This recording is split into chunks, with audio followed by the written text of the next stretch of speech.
Salut à tous les gamers, c'est List et on se retrouve pour un nouveau gameplay sur Modern Warfare 3. Donc j'ai pas mal de choses à vous dire, ça fait un petit moment que j'ai pas mis de gameplay, ça fait une semaine. Mais bon voilà, je vous propose un bon gameplay avec une arme différente. Donc je vais vous présenter vite fait ma classe.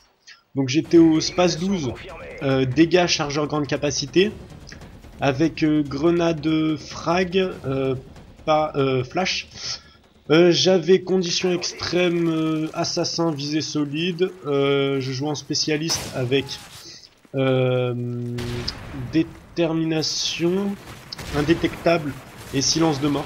Donc à la base c'était une petite tentative Moab, mais en fait il s'est passé un truc et j'ai un petit truc quoi qui m'a gavé saoulé. Et donc j'ai arrêté, et voilà j'ai fait du frag. Et donc voilà, donc j'étais en compagnie de Romu là, Romu de 459 de la 7 Concept. Et donc j'ai fait un gros big up, hein, j'ai fait un petit coucou et merci pour ce qu'il fait pour moi. C'est vrai qu'on joue très souvent ensemble et donc j'ai fait un gros big up.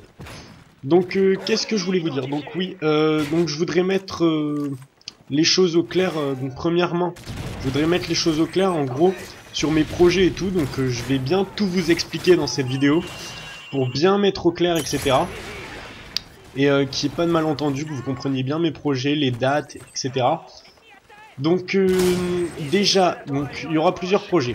Le projet numéro 1, ce sera la découverte des modes, les modes oubliés de Modern Warfare 3. Donc on vous présentera les modes de Call of Duty qui sont rarement utilisés, que les youtubeurs ont rarement montré sur YouTube.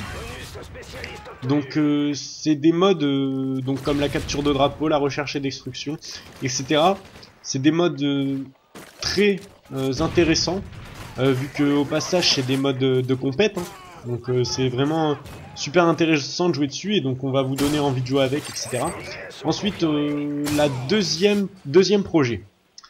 Donc ce sera les armes oubliées de Modern Warfare 3 où je vous présenterai moi et je jouerai peut-être avec les gars de la 7 où je vous présenterai les armes plus rarement jouées de Modern Warfare 3 comme j'ai fait une vidéo Dragunov où j'ai fait 9-1 en recherche et destruction avec le Dragunov silencieux ce qui est très honorable comme score. Et donc voilà, donc ça c'est le deuxième projet. Ensuite, en troisième projet, il y aura toujours la naissance d'un youtubeur. Donc ce sera des vidéos comme ça où je vous proposerai peut-être des Moab, des défis. Enfin non, pas des défis. Des Moab, voilà, où j'aurai des annonces à vous faire, etc. Ensuite, donc il y aura sûrement une série compétition. La compète de la 7 Concept. Car moi et la team, on aimerait rentrer dans des compètes, mais bon c'est encore qu'un projet quoi, c'est pas encore sûr. J'ai parcouru les règles, etc. Il y a deux membres qui nous enfin non, il y a un membre qui nous a rejoint et un membre qui va peut-être nous rejoindre, qui ont fait de la compète et tout, donc ils vont m'expliquer, etc. Donc on va peut-être rentrer dans des matchs de compète et tout, donc ça peut être sympa. Je sais pas si on peut filmer ou quoi, donc je sais pas trop, on verra. Donc là je me coupe. Là j'étais à 15-0 et il y a un bombardement furtif qui m'a buté. Donc ça m'a dégoûté. Et du coup j'ai continué. Vous allez voir que j'aurais pu faire une autre Moab, mais bon.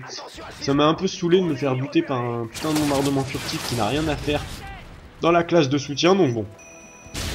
Ensuite, donc voilà, donc ça c'était en résumé, on a la naissance d'un youtubeur, avec des vidéos un peu générales on va dire. Ensuite, il y a les modes oubliés de Modern Warfare 3 qui se passera seulement avec la 7 Concept, où on sera tous ensemble et le plus souvent en live.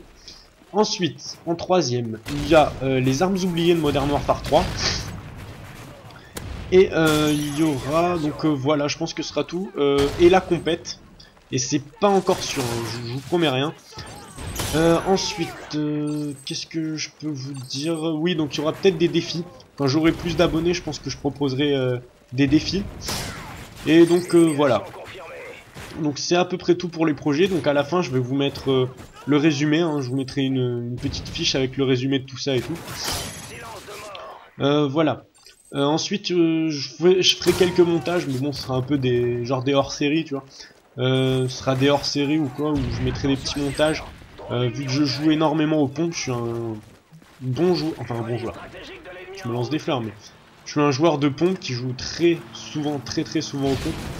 Et donc voilà, je ferai des petits montages aux pompes parce que c'est vrai que des fois c'est sympa de faire quelques petites kill feeds. D'ailleurs, j'en fais une dans ce gameplay où je vais enchaîner 5 mecs, 4-5 mecs je crois. Et où je vais faire, ouais, je vais bien les enchaîner quand même. Donc ça m'a bien fait marrer. Donc il y aura des petits montages comme ça, sympa, de 4-5 minutes. Hein. Et donc voilà, avec différents pompes. Voilà. Ensuite, deuxième point. Oui, donc c'est complètement différent, ça n'a rien à voir. Mais c'est pas grave. Qu'est-ce que je peux vous dire? Oui, enfin, comment vous dire ça? Je voudrais parler à la communauté, enfin, je pense qu'avec ce que je vais dire, je vais avoir des dislikes ou quoi, mais moi je trouve que on se fie trop aux grands youtubeurs. Je cite pas de nom, hein, je vise personne. Les grands youtubeurs en général, je pense que on se fie trop à eux, c'est-à-dire que il y a pas de... En fait, certains joueurs ont plus de style de jeu justement. Car ils vont jouer exactement comme leur idole de code, quoi. C'est-à-dire ils vont jouer avec les mêmes armes, jouer avec le même style de jeu, etc. Et je trouve ça un peu dommage parce que donc là je fais ma fille. Voilà, donc c'était sympa. Y a plus de... Je sais pas, il y a un youtubeur qui va dire qu'une arme est cheatée, et du coup toute la communauté va penser que l'arme est cheatée. Et je trouve ça un peu dommage parce que moi je vous le dis franchement, pour moi les deux seules armes cheatées, c'est la Type 95 et les FMG9. Après, on va me dire la PP90M1, elle est cheatée. Elle est pas cheatée, elle est puissante, certes. C'est une mitraillette, c'est une arme de corps à corps. Elle est puissante, on peut pas nier. Mais bon, c'est comme ça, quoi. Enfin, je sais pas. Comment... C'est une arme de corps à corps, quoi. On peut pas... y a pas... Voilà, y a pas d'autre mot, quoi. Je me perds un peu, mais... Y a pas d'autre mot, c'est une arme de corps à corps, c'est normal qu'elle soit puissante de près. On peut pas dire qu'elle est cheatée. Après, je suis d'accord que la Type 95, tu vas mettre une rafale avec grande cadence, tu vas mourir. Bon, là, je suis d'accord. FMG9, je suis d'accord. Mais bon, après, faut arrêter de dire, ouais, celle-là, elle est cheatée parce que tel youtubeur l'a dit, tel gars y a dit, voilà, c'est... Enfin, c'est ridicule, quoi, ça enlève le style de jeu. Moi, j'ai vu des anglais jouer, j'ai écouté des gameplays en anglais, en américain. Les mecs qui jouent à la PP90M1, ils peuvent te faire une Moab à la PP, comme une Moab à la M16. Et ce sera pareil, hein, il aura autant de mérite, celui qui fait une Moab à la PP en Amérique. Il a autant de mérite que celui qui fait une Moab à la M16. Hein. C'est... Enfin voilà, je trouve qu'on passe un peu pour des clampins, et voilà, je voulais passer le message. Après, j'ai pas d'influence, donc je sais que j'aurai des dislikes et tout, mais bon, c'est pas grave. Donc voilà, je finis sur un score de... je sais plus combien d'ailleurs. 35-5 je crois. Donc un petit score de 35-5. Donc voilà, c'est tout. Alors attendez, le score... 36-5, donc au space 12, c'est pas mal. Donc je vous remercie tous, je vous fais un gros big up, ciao, aimez, abonnez-vous, commentez, dites-moi ce qui va pas. Allez, ciao, bisous.